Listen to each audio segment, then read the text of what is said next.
Welcome back to another episode of Sports Stand Podcast. I'm your host, Jonathan Hooker. You see Izzy, so we are here to talk some NBA basketball. So Izzy, so far this NBA season, we are in the last part of the season. We only have like 7, 8 more games until playoff time.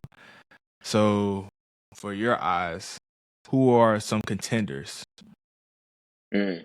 Yeah, as you said, as you get down the stretch of the season, this is where you see the teams that could win the championship and you see the teams that could not win the championship. But I'll start in the East. I think it's like I said, I think there's four teams that I think could come out of the East in the finals and make the finals. That hasn't really changed. I think Detroit, Boston, New York, Cleveland. I think those are the four teams. Detroit, it looks a little shaky right now because Cade is out with that collapsed lung, so we don't know when he's going to come back, but I think he'll probably be good for playoffs because playoffs start in three weeks from today, I believe. And he's already been out 2 weeks, so hopefully he's good by then. But they've been the best team in the East all season. They've gone wire to wire pretty much, 54-20 on the year. One of the league's best defenses. Jalen Duren has been phenomenal. Obviously, Cade has been phenomenal. Was tracking towards being an MVP candidate, but likely won't be eligible for postseason awards. But I'll get into that later.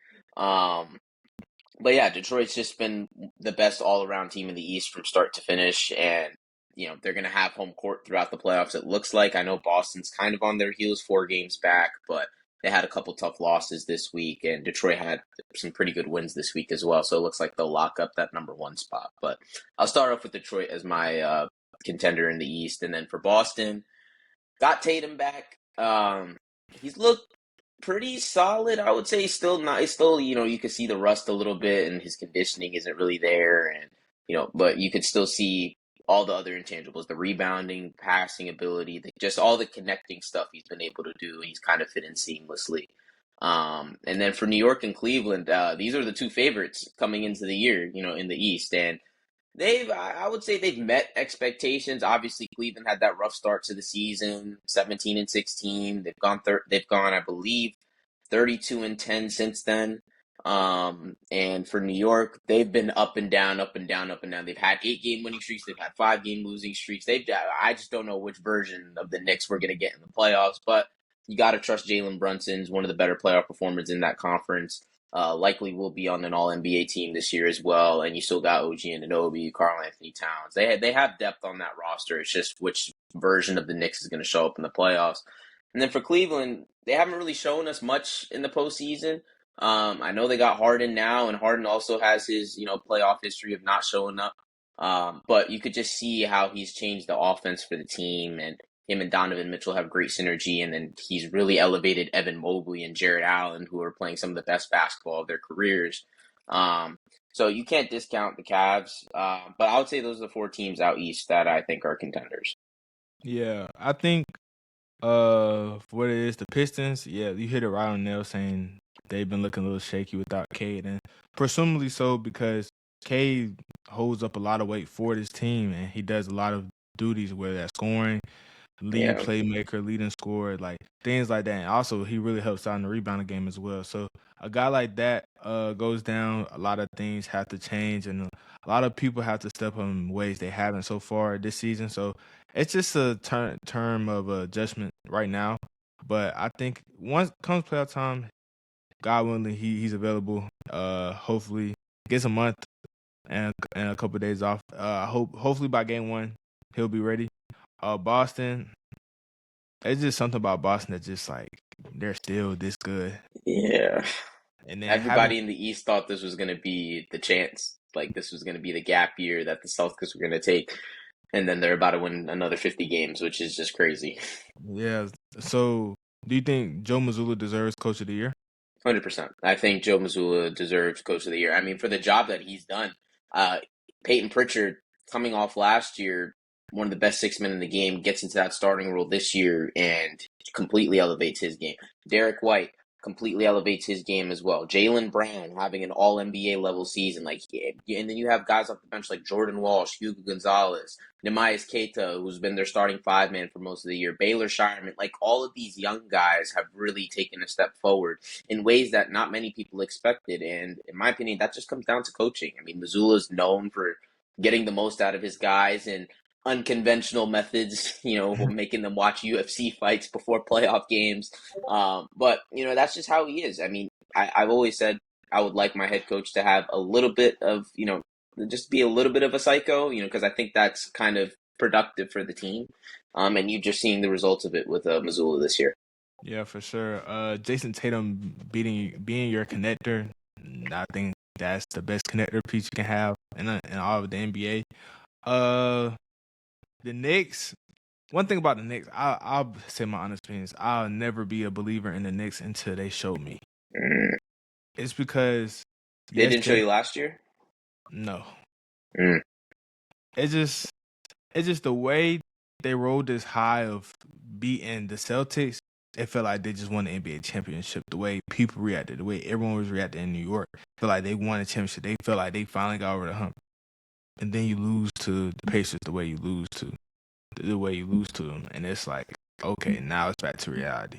Now I feel it. So if they want to be amongst the elite, you should have rolled the wave, but you should have stayed even killed to where now you're solely focused on them. Because in hindsight, if you look at it, could they roll the high of the Boston Celtics and been like, okay, like it felt like a good season after that series win, or you could have stayed that elite team that you wanted to be called and got an appearance in the NBA Finals. Mm. That's my thing. I I mean, think I'll say the one thing about the Knicks that I won't go as far to say that I don't believe in them. Because this is a team that got to the conference finals last year, and I know Tatum blew his Achilles in Game 4, but they were tracking to go up 3-1 in that series anyways. And they went up 2-0. They went to Boston, won two tough games because of Mikal Bridges at the end. So I can't discount them because Jalen Brunson. I mean, if it's a close game and the Knicks are within a couple points or they have a couple point lead, you know where the ball is going and you know Brunson's going to make the right play 9 times out of 10. So I just feel like having him is an advantage in most series, and I think Cat. He's been up and down this year, but he's been playing a lot better as of late. So, and I know he's had his playoff duds as well. So, but last year he had an overall good postseason. But I just think for them it comes down to the defensive end. Like, how are they going to get stops? Because they haven't, like, their 5-man unit of Brunson, Hart, OG, McHale, Count, like, has not been great at times defensively this year. They've also gotten off to a lot of slow starts in games, and Mike Brown, I feel like, talks about it every single game. We got into a slow start here. We got into a slow start. We got into a slow start.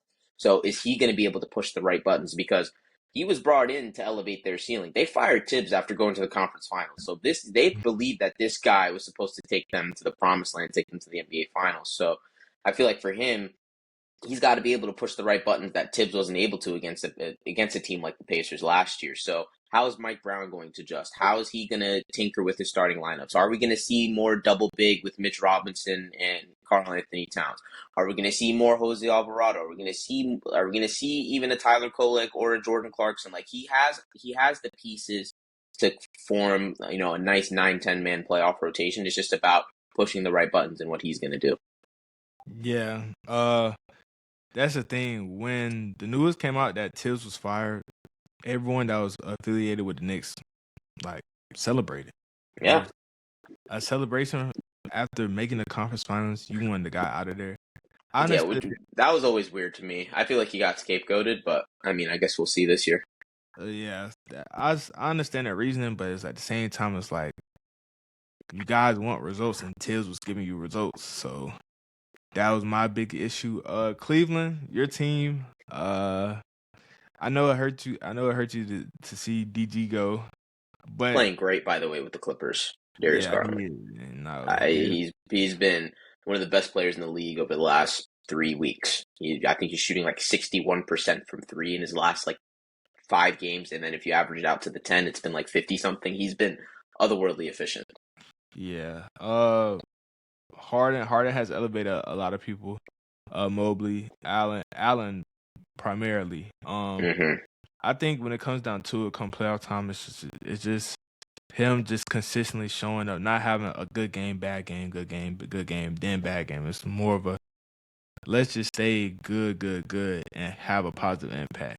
I feel that so he can make He can make the Cavs go on a run. I would trust the Cavs more than I would trust the Knicks. The number one team I trust right now is probably the Celtics. Celtics, Yeah, and the then Cavs and Pistons are tied because they have two deficiencies. mhm. Pistons Pistons their ball handling.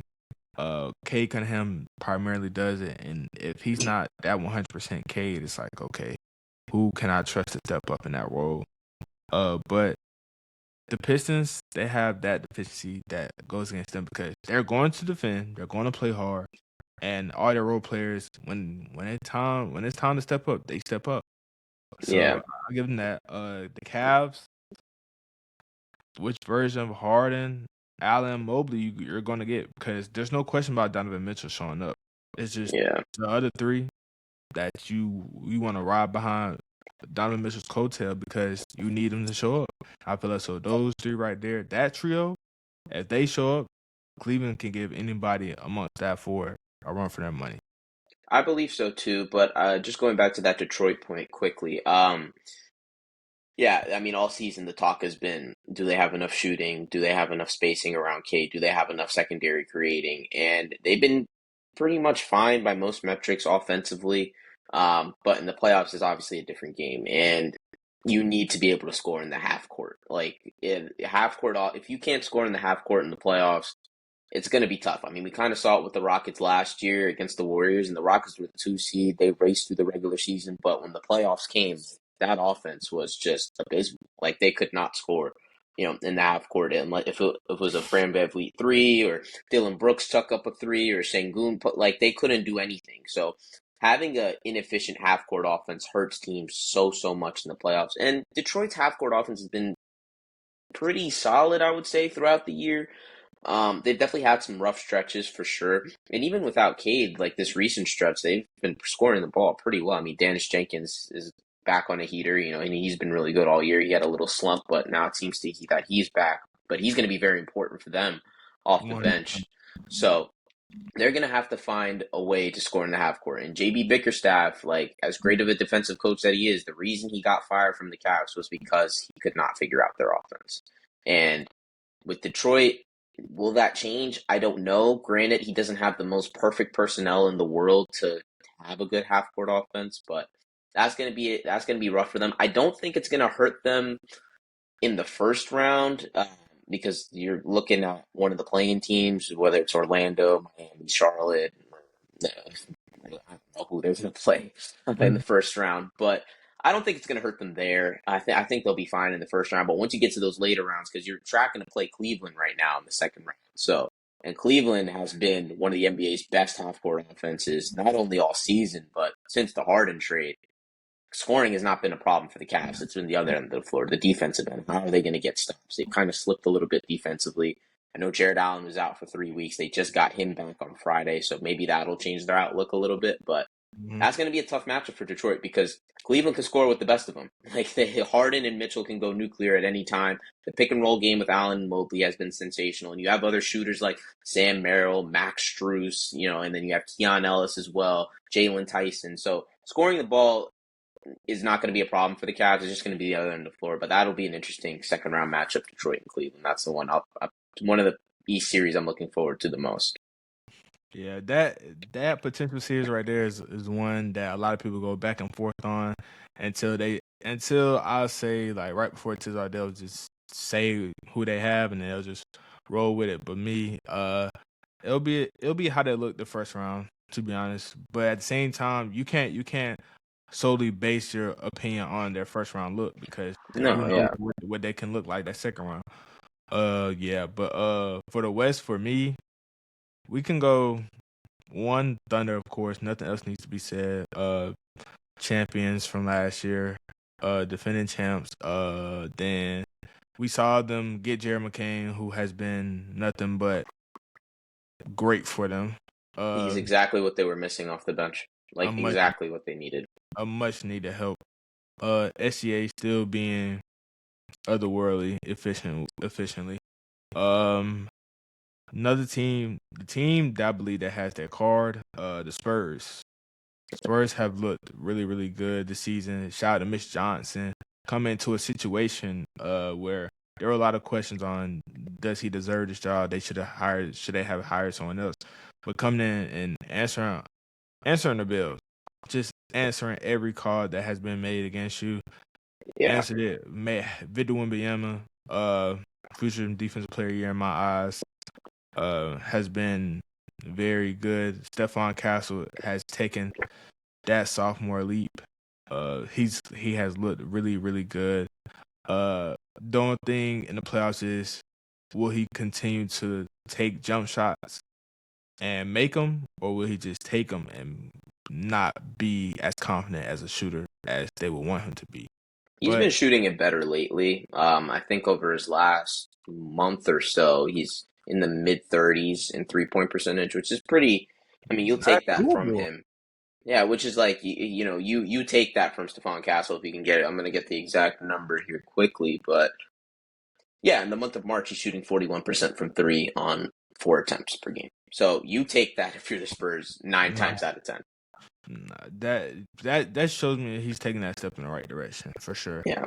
Um, I want to say them two for sure. Them two are my main one. Um, is it crazy to have the Lakers? I don't believe in the Lakers. I, Yeah, I know that they're playing. I know that they're playing well, and Luka's been on a heater. Um, and honestly, I think he should be getting way more love in the MVP conversation than he is getting. I mean, he dropped 60 points or whatever it was, and he was averaging almost in the high 40s this week, and he went down 2 spots in the MVP ladder. I don't know how they do it at NBA.com, but I think that's just a little absurd to me. But I'm hesitant to anoint the Lakers as a contender because they have the exact same issues that they did last year, which is defense and the lack of front court depth. Like, I'm sorry, DeAndre Ayton is probably one of the worst starting centers in the NBA. Like, I'm sorry. Like, if you're going into a playoff series with DeAndre Ayton as your main option at center, that is a problem. Like, that yeah. is a huge, huge problem. And another thing too, who's going to get stops for them? Like, Luke, as great as Luka has been, Luka's not a great defender. Austin Reeves is not a great defender. LeBron James is 41 years old. Rui Hachimura has never been a good defender in his career. I know they got Marcus Smart, who's actually been really good defensively for them this year, but they don't have much resistance in terms of defense. Um, in terms of them making a run, right now they're the 3 seed. You play the Spurs in the second round. I don't think they beat the Spurs. I think the Spurs run them off the floor. Like, I don't think the Lakers. I think they'll win in the first round because right now we play Houston, another team that I'm just completely out on. But I just don't, and we can get to that in a bit. But I just don't think the Lakers are going to go far in the postseason. Maybe I'm wrong because they'll have Luka, and he's shown that he can carry a team. But I think it's just too much for him to ask. Like, Yeah. this is not a good defensive team. This is not a great front court. And Luka's been at his best with great 5 men, and Ayton is probably the worst 5 men he's ever had outside of like Dwight Powell in his early years. So I don't know. Yeah. I'm not ready to go there yet with the Lakers. I think they can win a series. I just don't think they can go far in the No, I playoffs. understand that. I just want to say because like in the playoffs, it's gonna come down to clutch time, and I feel like Yeah, I think the Lakers lead in clutch time scoring. they're up there. They're up there Yeah, in clutch time I think scoring. I think I think they're top three for sure. They're top three in clutch time scoring. Yeah, So I when I believe the Spurs are also up there. yeah Um, but I'll get that while you continue. yeah, so then for me it's just like when it comes down to playoffs, you need guys who can score within the last 2 minutes, and I feel like so Lakers is one of the best at doing it, and I believe they can somehow make a run off that. But we're gonna see. But if not the Lakers, for sure the Nuggets. Like Jokic, Murray, they're gonna be Yeah, good in the playoffs regardless. yeah, yeah. I mean, they They got Peyton Watson back. Aaron Gordon's been reintegrated. Christian Brown's been reintegrated, and if they can just figure out that defense, which I believe has been a little better lately. yeah. Nope, it hasn't. Never mind. They've given up. They gave up 135 and 129. But they need to figure out that, yeah, against the Mavs and the Jazz. Like, that's, I Oh no. misspoke there. Yeah, that's not great.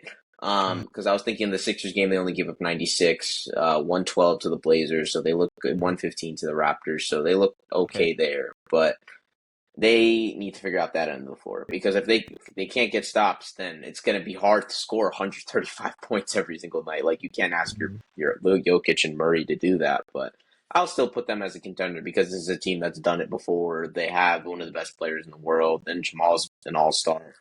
But if Brown, Watson, and Gordon and Cameron Johnson as well, if they can just figure out that defensive synergy between that wing group, then I think they become a little more dangerous. But they haven't really been that good defensively since the new year. So Yeah.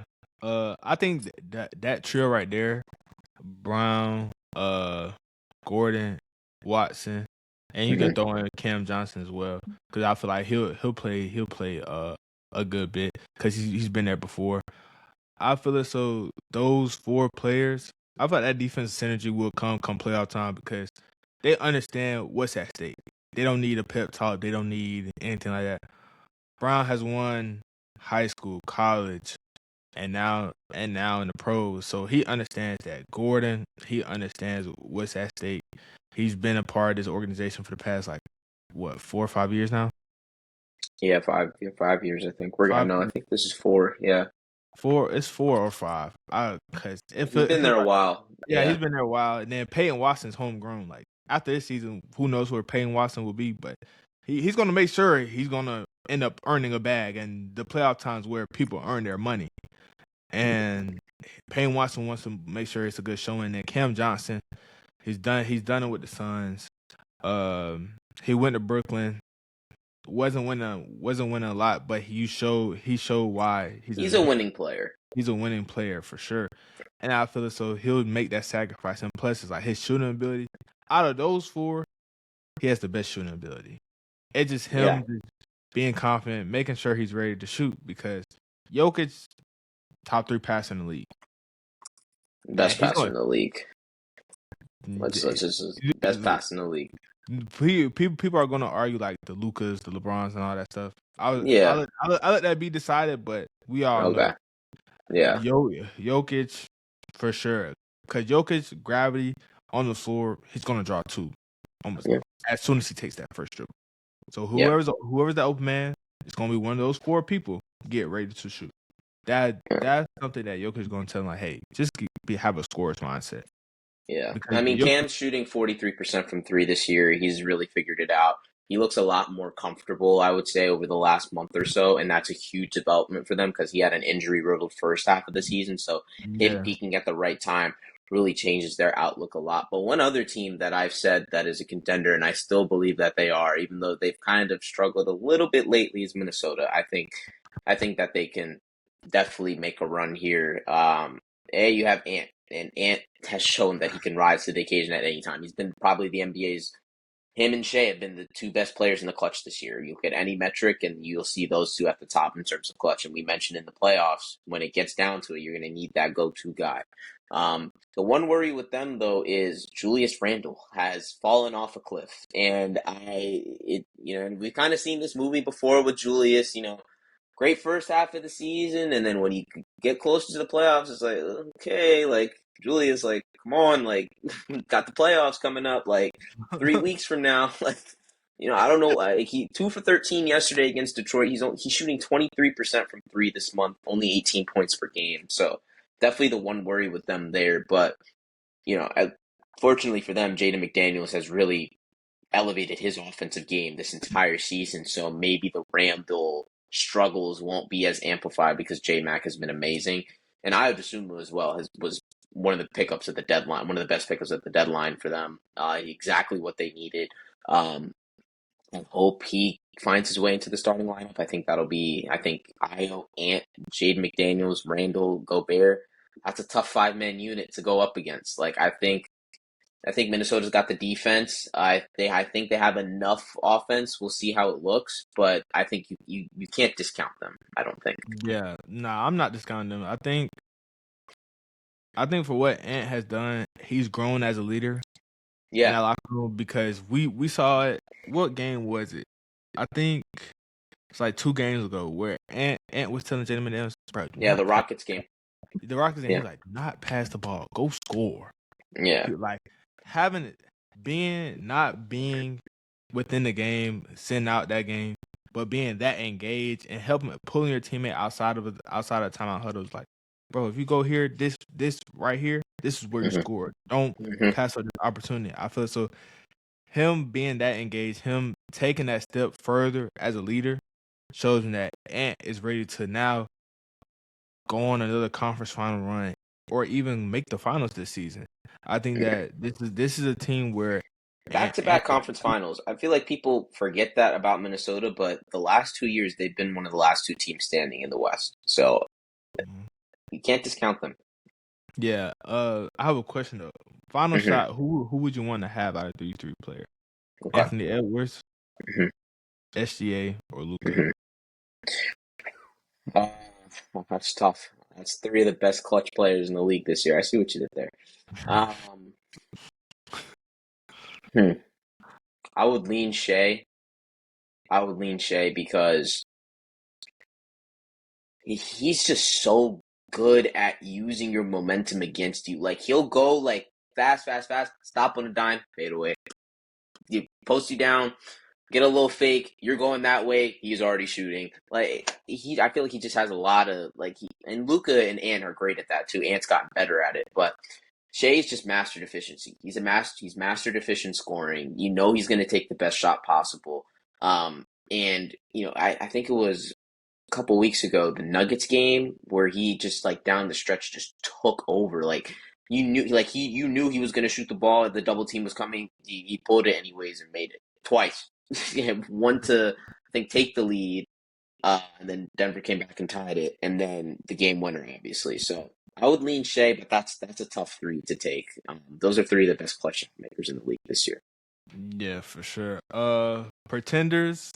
You talked about the Oof, list is Rockets. long. You talked about the Rockets. Who else do you have on your list? I'm so out on the Rockets. The vibes post All-Star break because KD's Twitter account allegedly got leaked. Hasn't been the same team since. I mean, they can't score in the half court. They were up 13 in overtime with 2.5 minutes left, and they somehow managed to blow that game. They don't have a point guard. Amen Thompson still hasn't figured out his jump shot.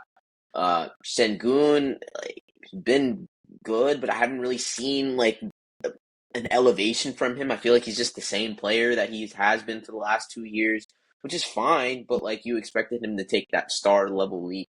KD's KD. He's going to get his numbers. He's going to do his thing, 25 on good efficiency, whatever it is. His leadership stuff we can talk about for days, but I just feel like he hasn't been able to galvanize that group. They just have too many holes, man. They can't shoot consistently outside of Reed Shepherd. Tari Eason is in the worst slump I've seen from an NBA player in a long time. Got his mom on Twitter begging Lethal Shooter to work out with him and fix his jump shot. So I'm just out on Houston. The vibes are not great.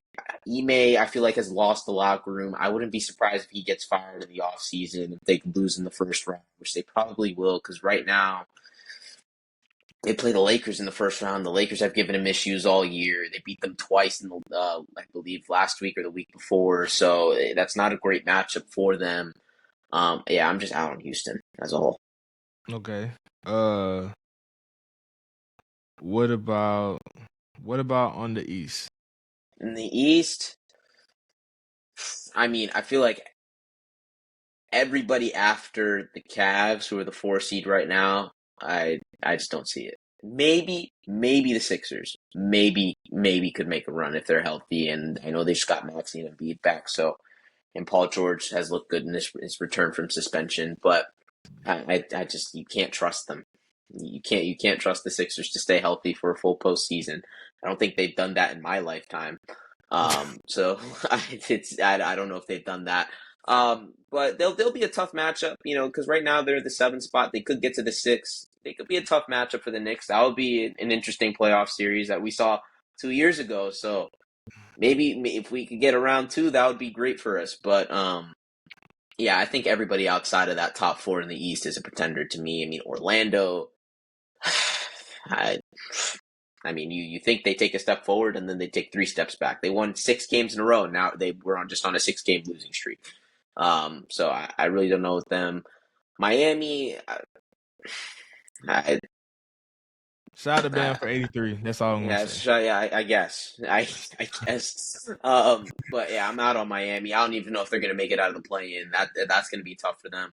Charlotte, I love Charlotte. I love what they've done this year. But I think they're a year or two away. It's a young team, but they have such a long runway.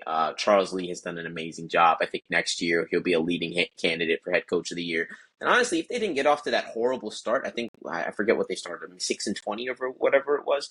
Yeah, If it they was didn't start, 620. It yeah, was if 620. if they didn't start off 6-20, this team could be in the top 6 or 5 or 6 in the East right now and tracking towards you know uh, being having a guaranteed playoff spot. But I don't think they're a contender yet. I think maybe next year after a good offseason, another couple draft picks, I think that they could really elevate their ceiling. But for right now, I'll say they're a pretender. Yeah. I'll say the Philly is the only team where I can see them like, okay, they go against the Knicks. There will be a lot of people calling for the upset. Like if there's contenders here and pretenders here, I think the Sixers are in the middle. That's where I 100. think they are. Yes, Yeah. 100. Hmm. I think another thing, the Clippers, how Darius Garland has been playing. Yeah. I think the Clippers can still win if they make it out to play in whoever they play in that first round matchup. Yeah, I mean, it's tough because if they make it out the play and you're going to get the Thunder, the Spurs in the first round, which is tough. It's tough. I just said one. I didn't say the series. Yeah. The series, nah. But Yeah. one. I think when you have One or two games, I could see it. Kawhi Leonard in the playoffs, Yeah. Yeah. yeah, I I mean, say that's that. another team. If they didn't start off 6-21, who could be in the top 6 in the West right now. But the Clippers have been really good. I think the foundation is really there. You know, Garland, Leonard, Mathurin, like they've been really, really good. Um, if they can figure out their 5 spot for next year, because they traded Zubats away, and Brook Lopez has been great, but he's also in his late 30s. He's not going He's to be like playing. 38. Yeah, he's like 37, 38. He's been around for a while. So, if they can just get that long-term center for them, and I know Isaiah Jackson has been good for them off the bench, but if they can find that, pick and roll partner for Garland, I think they'll, go even further next year. But yeah, I think they're in the same boat as Charlotte in terms of maybe next year, after a good off season, get a couple pieces. We'll see what happens with Kawhi's contract, and aspiration. We don't know if it's going to get voided or, whatever's going to happen with that, but we'll see. But the Clippers have been playing good ball lately. Yeah, for sure. Moving forward, the 65 game rule. There's been a lot of uproar of how players they deserve these spots, they deserve these awards, but they won't be able to get to the 65 games. Even superstar Jalen Brown has said like some guys just don't deserve it because why would someone who clocks in for work half of the time should be rewarded for doing that job? I feel so that's a premier player's perspective on it. So, how do you feel about the 65 game rule? I will say when it first came out, I liked the idea because you want to make sure that your best players are playing at all times, and that was when load management was, a big problem in the league. So I get the premise of it. And I like the idea at the time. I just think the threshold's too high. I think it should be 60 games. I think it should be 60 or 62 games. Because if you're gonna tell me that Cade Cunningham shouldn't be on an All NBA team this year because he missed the threshold by 2 or 3 games. It's not like he played 40 games. It's not like he played 55. He's going to miss his threshold by like 2 games or 3 games, I believe. So that to me is a little unfair because he has been one of the best players in the sport this year, and you're going to tell me that he doesn't deserve to be recognized for it, at an All NBA level as an MVP finalist. Like that's a little tough to me. So I think the threshold actually should be 62 games, not 60. I think 60 is a little lower, but I think 62 games, you can't miss more than 20 games in a season. I feel like that should be the threshold because anything can happen to these guys. Like a collapsed lung, like are you like that's a freak injury. Like it's not like no amount of load management, recovery, whatever, like that could just happen at any time, to anybody. So it's not like he sat out games for rest and all that. Like he's had legit injuries that he's gonna miss the season for, or the rest of the season for. So I just think the threshold is too high, but I think the idea is valid because it's like Jaylen Brown said. If a guy plays 40 games, are we going to put him on All NBA? No, we shouldn't. Like that, to me, that doesn't make sense. Yeah. For me, so now for me, how I look at it is, do we shorten the season now Hmm. to accommodate for those players that, like a Cade Cunningham, miss it by two or three games? Should we shorten the season to the 70, 72, 70, 65 mark? Because if we shorten it like that, do we uphold this certain rule to maybe 50 games, 55, or 50 to 45? So, what are your thoughts on that? Shortening the season is actually funny. I was talking about this with my dad the other day. Like, just going, we went back and forth on it a little bit. I I lean towards yes. Actually, I don't think short. I don't think the season length is the issue. Maybe starting the season later, I think, would be beneficial, giving these guys a little bit of a longer off season. I think, and also because when you start the year, you're competing with football anyway. So honestly, it'll be better to start when football season's about to end. So you start like end of November, December. You start then. Um, you go into late, like, well, you go into mid June still, and then the guys get July, August, September, October, like they get, and then November we start training camp. So I think just because where the league is going, because there's so much talent and the game is changing, faster pace, teams are picking up full court, offenses are as great as ever, and pushing everybody. I feel like is pushing the pace now. So there's a lot of wear and tear on these guys' bodies. Um, so I think starting the season later would be beneficial. And if they want to shorten the season to like 75 games too, I don't think that would be a bad idea either. I know the older generation is not going to like that. Oh, they're playing 82 games in the 90s. But like 90s basketball is so much different than like you couldn't play zone defense. You couldn't double the ball in the 90s. So I feel like now the game has just changed so much where you got to prioritize the players. And if you want to see the best players play every night, I think you got to prioritize their health. So I think a longer off season would definitely be beneficial. Okay. Yeah, that's just an idea for me because when we see these players go out for like long, significant time, but it's to an injury, like a freak injury, like a collapsed lung, and certain things like that, it's not a tendonitis injury. I feel so like, all right, like we got to cut some slack, but it has been to a point where people are trying to move goalposts for certain players, and I'm like, all right, he's been out half the season. We can't give Like, him no. we can't give him a spot. So that's just me. Then for tanking, uh, Adam Silver, I think Adam Silver came out and said like, "Oh, Three we're going." different proposals. I'll pull up the tweet. But yeah, you can continue. Yeah, like I feel so that the tanking issue. I feel like Adam Silver's just tired of like having losing basketball across his screen, across his people that are consumers of NBA basketball, seeing losing basketball. He's like, all right, I'm done with this because we need to put up a great product in front of these eyes, and so that people can stay engaged into it. Because, well, what if someone's watching?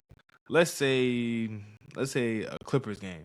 Kawhi doesn't play, DG doesn't play, and they're going against the Jazz. Keontae George doesn't play, and you already know all the other guys aren't playing. So it's like, what am I watching? You're basically gonna watch bench bench players and younger guys who hasn't carved out themselves to be one of them guys, a household name yet. So now we're gonna see that, and then people are gonna start becoming disinterested in the NBA. So I feel like Adam Silver's coming down to it, but Izzy has a proposal. So Izzy, let's hear it. The proposals right now. So the first one, 18 teams, the bottom 10 that missed the play-in tournament, and the 8 that qualify for it will be a part of the draft lottery. The bottom 10 will have an equal 8% chance of moving up in the lottery, with the remaining 20% being split among the 8 play-in teams in descending order from 11th through 18th. So that's the first proposal. The second, and this is all from ESPN, by the way. Second proposal: the bottom 10 teams that miss the play-in, the 8 that qualify for it, and the 4 playoff teams that lose in the first round will all be included in the lottery and will be ranked according to their record across 2 seasons. Um, And the third is a 5x5. In this one, the same 18 teams from the first concept, so the play-in and the ones that missed it, plus the 4 first-round teams. No, sorry, not minus the first 4 round team, the first 4 round teams. The bottom 10 that missed the play-in plus the 8 that make it, they would be in the lottery, and the team with the 5 worst records would then all have the same odds, with descending odds from there, and there would be a lottery drawing for each of the top 5 picks in the draft. And then after those 5 picks are selected, there would be another lottery drawing for the remaining 13 teams, and if any of the teams with the 5 worst records that didn't land one of those top 5 spots, the lowest they would wind up in the second lottery drawing would be 10th, preventing a bad team from falling too far down the draft board. Yeah, so obviously a lot of word salad with those proposals. I don't like them. I don't like the proposals, and I think the NBA is too hyper-fixated on tanking. I don't think it's that big of an issue as people think. Because, and we've talked about it on the show, 2025 and 2026 were always going to be the years where we saw nasty tanking. Because why? Cooper Flag, Darren Peterson, AJ DeBanta, Cameron Boozer, Dylan Harper, BJ Edgecombe, Darius Acuff. All of these talents were going to be eligible to be drafted. So obviously more teams are going to tank instead of trying to go for the play-in and lose in the first round to OKC or Detroit or whatever it is. Because you want to be able to land a young franchise cornerstone. And tanking has been going on in the entire NBA's history. You can go back to the 80s, when the Knicks were literally throwing games so they can get Patrick Ewing. The Spurs in the 90s trying to get Tim Duncan. The Sixers trying to get Allen Iverson. The New Jersey Nets and how many times they tanked in the 90s. And even now, they're still tanking. So it's just, I just don't see the issue with it because tanking is how we see these good teams get built. The Boston Celtics had to tank. And guess what? Now they got Jaylen Brown, Jason Tatum. So now their championship window has been almost a decade. OKC, we're seeing it now. They tanked, stocked all these draft picks. Now they have Shea, J-Dub, Chet, all these guys. Now we're going to see them probably be one of the NBA's next great dynasties, hopefully, health permitting and, all that stuff. But I just don't think tanking is that big of an issue. And I guarantee you next year for 2027 with this, which everybody knows is going to be a very weak draft class, we're not going to see that many teams tanking because the talent isn't going to be as great. The greater the draft, the better the draft class, the more tanking is going to happen. So I think the NBA is just overreacting to the last 2 years. Because teams have wanted to angle themselves for Cooper Flag, for Darren Peterson, for these 2 years. Because no one was doing that for Zachary Ricochet in 2024. No one was talking about tanking then because the draft class wasn't as good, so no one cared. That's just the reality of the situation. I just don't think people are just overreacting to this tanking thing. Yeah, it sucks seeing a lot of bad teams this year, but I don't think we're going to see as many next year. And then on top of that, Adam Silver wants to combat tanking, right? But then wants to expand the league. Is the league ready for expansion? Do you think? Do I think the league is ready for expansion? I Is think there enough talent for the league to expand? Let's just put it that way. yes. You think so? Yes, I do I believe don't so. think so because because in an expansion draft you can only protect 8 players. Each team can only protect 8 players. So Seattle and Vegas is going to be picking between the bottom of the barrel and they're going to be tanking these for their first few years in existence. And you see it across sports when the league expands, those expansion teams suck for like 3 to 4 years. They just flat out stink. So Yeah. Vegas and Seattle are going to be bad whenever they come into the league. Probably by 2030 we're looking at. So when they come in 2030 to 2033, 34, whatever it is, they're not going to be good. So why do you want to expand the league when those 2 teams are going to be tanking? So you add them to the teams that are tanking already. It seems counterintuitive to me. Yeah. I get what you're saying. I just feel it so for the talent issue. I think we have enough talent in the league. I think Top end talent, yes. top end talent, yes. But I feel it so some guys that deserve a shot still hasn't gotten their shot yet.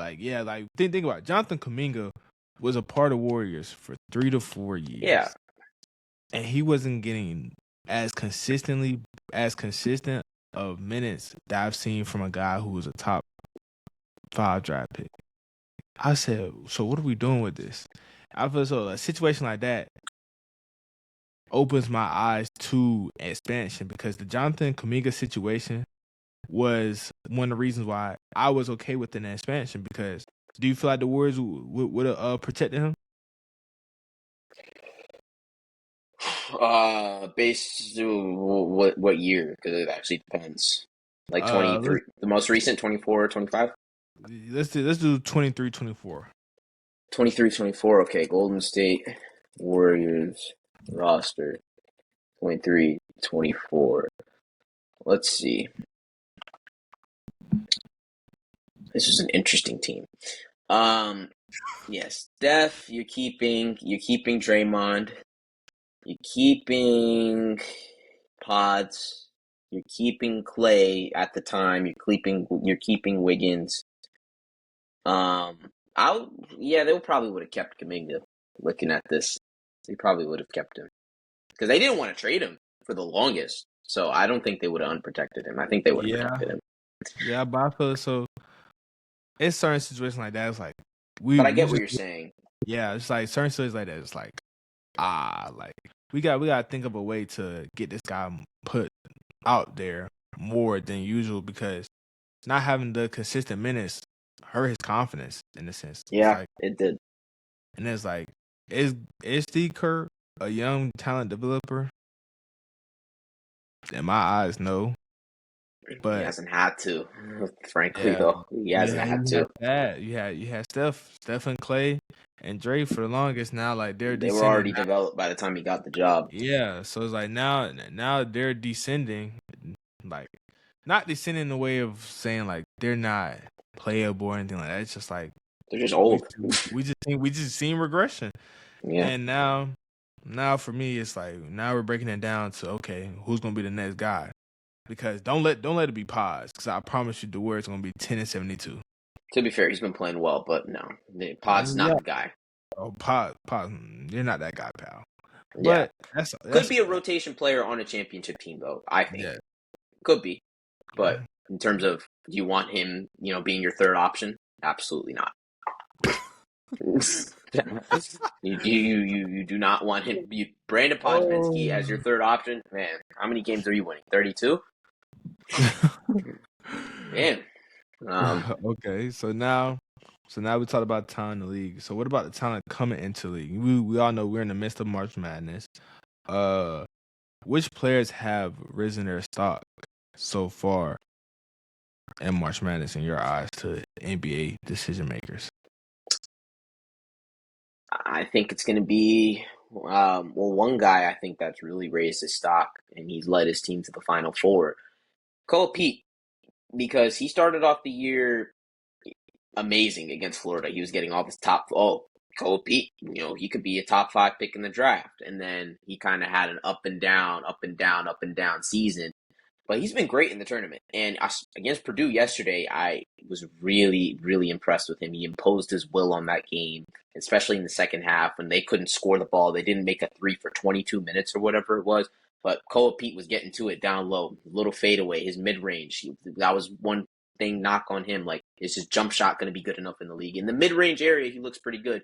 We're still waiting on that 3-point improvement. But I think he cemented himself as a lottery pick. Because I know there was talk at the time, like during conference play when he was struggling. He's probably going to be late first round now because of the way that he was playing. But I think he's really cemented himself as a lottery pick, no doubt. And I've been really impressed with Kobe and during this March Madness run. Yeah, a player for me, Liberian Fallon. Yeah, I, 5 line was going to be my second. Yeah, Fallon for what he did with Alabama, how they handled that Aiden Holloway situation. He had to carry an even more load for his team, and he did it very well. Scoring 25 a night. It seemed like scoring 25 a night, being a lead assist man. He rebounded the ball pretty well. he I feel did. like that's one of the underrated parts of his game. He can rebound the ball very well for a guard. Fallon was really good. For my second one, we can go with Isaiah Evans Yeah, because yeah, because when Duke wins and how they win, it solely depends on how well Isaiah Evans play. and he's been great. And at the beginning of this season, he was like late 20s, late 20s pick. now he can push a combo to a lottery pick if Duke continues to trend upwards I and still win. think he'll be in the 20s just because of how much talent is in the draft. I don't think it's a knock on him at all. Nah, Um, I would say late teens, early 20s right yeah, now. like he'll be one of those Or guys. mid 20s, mid 20s, late Yeah, teens he'll, to he'll mid 20s. yeah he'll be one of those guys who like that's insane value right there for a playoff team Yeah, I agree. Yeah. because he already understands he can shoot the ball very well. He's played on a team where he wasn't the first, second, or third option, and then now he can already adapt to that. But His then defense too has gotten better. yeah, defense one of the better perimeter defenders in this draft class, and also another thing that people don't realize, his shot creation is there. It's just he never had to shot create for himself as much as was needed when he was in high school because he's had other elite guys around him like Cooper Flag, Con Canoe. Yeah. Those two are vying for the rookie of the year, and those two were on his team last year. That's why he was on the bench. Now this season, Cameron Boozer. Hmm. He's hit those three players' gravity has allowed Isaiah Evans to become okay, a catch and shoot. We can take a couple 2-3 dribbles here, but we don't have to overexert ourselves on shot creation. We're gonna take what the defense gives us, and we know we are one of the more elite shooters in college basketball. So I feel like that's one thing. That's another person for me. What about for you? Yeah, I would say Pete and Phylon were my two. Evans is right up there as well. I think as someone that really elevated his stock, Malik Thomas had a great tournament. Mm-hmm. I think he's really going to be one of the more underrated prospects. Yeah, so I would say those four. But it's been a great March Madness overall, great NBA season too. So excited for where the league is going with these future young guys. Yeah. And the last thing, what was a take that you had, college or NBA, that you were most proud of? Ooh, like this season, Yeah, this season. most proud of, huh? I mean, I wouldn't say it's a take that I made this season. It's a take that I've had for a while. Like and I'm glad he's playing really well. And sadly he's not my favorite team anymore. But Darius Garland, I feel like is finally getting his flowers. And I think his time in Cleveland, I feel like most of the Cavs community, Cavs fan community, can feel that way. But we were fighting for this dude's life on Twitter, and like people were trying to, put him in these nasty, nasty conversations, and it's just like in a bad way too. After his, because he didn't have the greatest playoff run in the world, but he had to get toe surgery, and that was affecting him. But this is a two-time All-Star, and if he can stay healthy, he can be a cemented top 7 to 10 point guard in the game. And people are seeing it now, and I know he's in a bigger market with LA and everything, so more eyes and things like that. But I'm definitely very happy with the way he's been playing. Efficient basketball, playmaking, high pace, shifty handle, rainbow threes, like all of it. So I would say I'm most proud of, the fact that people are seeing Darius Garland for who I've always thought he is. Yeah. For me, It's got to be your two. Cade take, right? My what take? Your Cade take, like just Cade in general. Okay. Nah, I have it's three. It's three. I have one for Okay. NBA and two for college. One, Hmm. I say the K take for sure. I Yeah. say I say Cave's like what I said, top 5 point guard Top regardless. five. Top, Yeah, something I like said that. I said top 5 point guard regardless, and I said I said he's really top three, but folks gonna realize this season. I said that I remember what I said Yeah, now. you said that. Yeah, I remember that. yeah, And then another one, Kingston Flemings, beginning of the season. yeah. Hmm. I was like Kingston Flemings top 10. They just don't realize it because Houston hasn't played anybody. But once you get in the thick of the Big 12 season, I said that. And another one, Darius Acuff, Malik Thomas being an underrated duo. Yeah, yeah, Yeah, yeah. You had those takes. Yeah, I can confirm. I can yeah, confirm. I yeah. definitely say that. We really had some good takes this season. Have we had a bad take? Like Have a we had a bad bad take? bad take. I gotta We're, re- we're obviously unbiased. I'm kidding, but I don't. Like honestly speaking, maybe people got to go to the archives. Maybe. No, I got one. You said Syracuse was bad after Yeah, that was after the bad. Okay, Tennessee went. yeah, after the Tennessee one, that was Yeah. bad on my part. That was And bad. in the midst of it, it's not crazy. It wasn't crazy It, to say was not crazy at all. It just bad. aged really poorly. It's It bad. aged really poorly. It's No, bad. I agree. If we're gonna go off that, then yeah, Yeah, yeah. that was the only bad one. But if In the we moment, add it made a context, lot of sense. It made a if we lot of sense because they lost to Houston in overtime, right? And that was like, oh, okay. Like if they make free throws, they win that game. Close-ish game with Kansas. yeah, And then you beat Tennessee at home, who was in the top 10 at the time. So made sense at the time. It's just now, I mean, had one head coach and a lot of impending transfers later. So, not great on my part. ooh, I yeah, will say. me. What was a bad take I had? What was what I'm trying to remember with you I didn't because you I like didn't you like playing defense sometimes. So it's just like I do play defense, but it's like I have to be so certain on certain things that I have said. Oh Did you say anything about UGA basketball? I don't think you said anything crazy nah, about I them, didn't right? say I haven't said anything Right? crazy. I said they would beat St. Louis. That was Oh, obviously didn't happen. yeah. Oh, Rest in peace to the 2025-2026 season. yeah. That's they I don't think you had a like egregious bad take. I nah, I don't think haven't. so. I don't Maybe think a couple that aged poorly, like me, but I can't think of it. because like really in reality, what I oh Mm, no, I think one was an underrated team hmm that we said I said in the Ace no because I said Miami. Then No, you said Miami. I said Miami and then I said Georgia. Big 12. What did I say for Big 12? I think I said like Baylor. Underrated.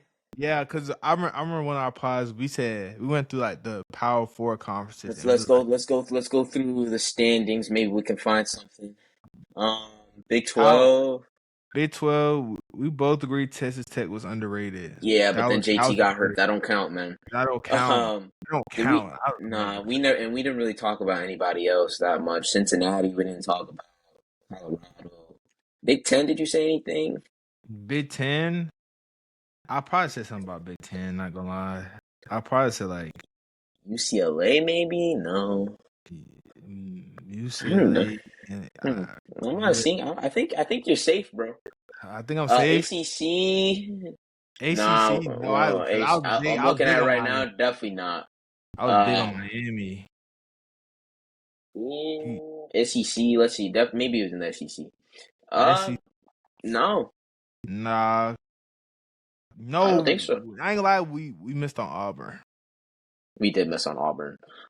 We missed crazy on Auburn. We missed crazy on Auburn. I said that was our one. That was our one together. I don't want to get Yeah, the. But you said the SEC wasn't a competitive conference too. I remember you saying that. I did say. Well, not as competitive like as Big 12, Big 10. Like I Yeah, said, yeah. yeah. Which was It aged pretty good in my eyes. It aged pretty oh good. yeah, it was okay. I mean, Florida went out early. Crimson Tide made Sweet 16. Arkansas made Sweet 16. Vandy lost in the second round, a close one. Tennessee's in the Elite Eight. Yeah, it was an up and down conference, the SEC, which is what I expected, and it kind of was. Kentucky was very inconsistent. Texas A&M was inconsistent at times, but Oh no, you talked about Cal being underrated. And they had a pretty good season though. they They had were a pretty 20. good season. They just didn't get a signature win, so they didn't really have you know, Yeah, but I ain't gonna lie. We we know some ball. ball, we We know know ball, ball. We we ball know ball, knowers. we know a little Ball knowers. basketball, we know a little We bit, ball but yeah, knowers. Don't for worry sure. about it. But yeah, man. Don't forget to like, comment, subscribe. Don't forget to hit up. Don't forget to look at Izzy Substack. Izzy has new short form content It's coming now. out this week. Working on the video So right now, so we're gonna be seeing a lot of Inside the Cut and Sports Den podcast, more collaborations through that. And yeah, man. we'll see Basketball is y'all here. soon. Basketball is here to stay. We will be recording a new episode this week. I'll say that. Yes, sir. All right. Peace out, man. Later, y'all. See you. See you.